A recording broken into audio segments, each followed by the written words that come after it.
Hello. So this one talks about the rest three of the data structures, that is queue, tree, and graphs, right? So first we'll start with queue. Now, like previously I told in stacks, it was last in first out, that is LIFO, right?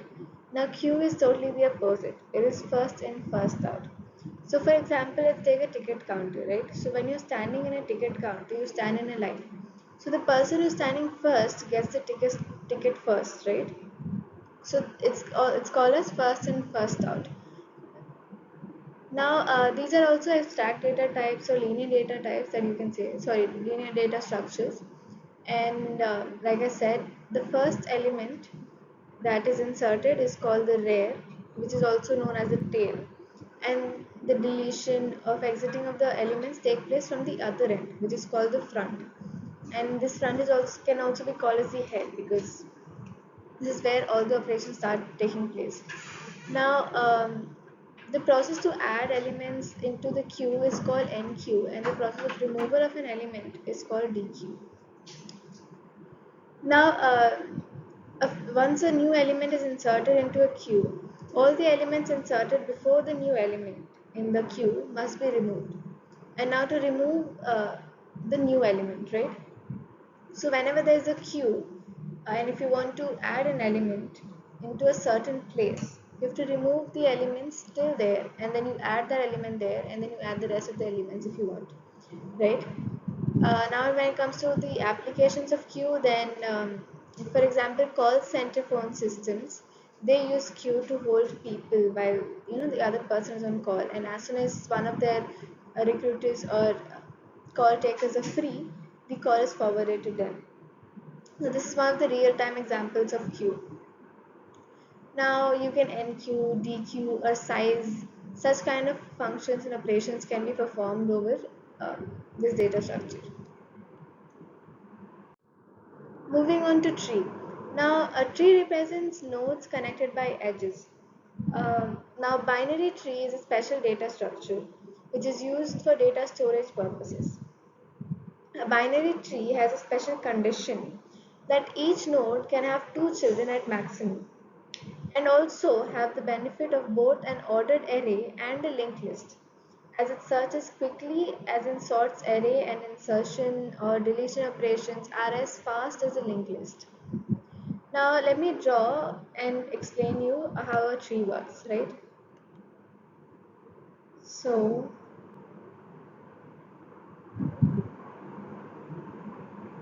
wait, so just a second. So let me just draw it out.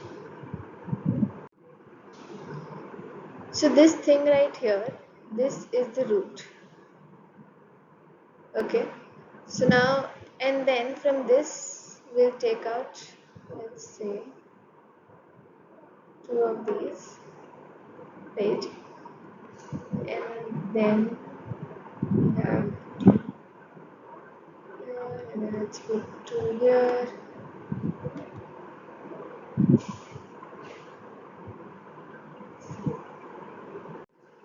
Okay, so now this right here is called the root node. So this is where all of the rest of the nodes are coming out, right? Now from this root node,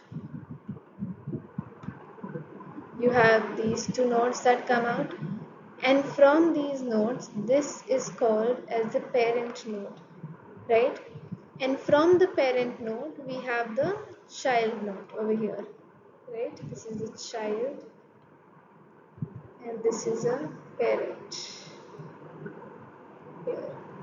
Okay, now these nodes where there is no other node coming out from here is also called as the leaf node, right? And these two nodes, as you can see, are coming from the same parent node. These nodes are called siblings. These are called siblings. So you can take examples of just your family tree, like you have your grandfather, and then you have your father who, and then you come along. So you can take example of your family tree. This is how it works, right? And like you can see over here, like this is a whole tree, this is a mini tree, right? So this tree can also be called as a subtree over here, right? So these are the major how a tree looks like. So I've explained all of the terms that we use. So a path is referred to as a sequence of nodes along the edges of the tree, right? And the root is the node at the top of the tree, and the parent is any node except the root node is called the parent. The child is below the given node connected by its edge, and the leaf is which does not have any child node. A subtree represents a descendant of a node. Now, some other terms can be like visiting. Now, visiting refers to checking value of a node, and transversing is means passing through the node in a specific order. Level means a level of a node represents the generation of the node, right? So, like your grandfather's generation is level one, and then comes to the level two is your father's generation, and then you are the third generation. So, that you are the third level, right? And then we have keys. Now keys represent the value of the node, like in every sort of data structure. Now moving on to graphs. Now a graph is a pictorial representation of a set of objects. Now it is it is interconnection of the objects using vertices, and the links that are connected that connect the vertices are called edges. So let's say this is what your graph looks like. Then this is your vertices. These 4 points are your vertices. And this line right here that's connecting the vertices are called your edges. Right? Now, adjacency. Adjacency is two nodes or a vertex are adjacent if they are connected to each other through an edge. Right? And path represents the sequence of edges between two vertices. Okay, so it can look like the graph can look like anything, right? So it can be like maybe there's one here, there's three here, there's and there's one connection here. So this here are the vertices. These objects will be the vertices, and then this is called the edges, right? These lines are the edges. Now, if I were to give an example of such graphs, then maybe you can take examples of the circuit boards, right? You have maybe the main switch and all the circuits are connected. Or you have Google Maps, right? Your maps show you, let's say, this is your starting point and this is your destination, and your map shows you different routes, right? So these are your vertices and these are your edges, right? So this can be an example of the graphs that we use. And now you can perform operations like add vertex or add edge or display vertex, right?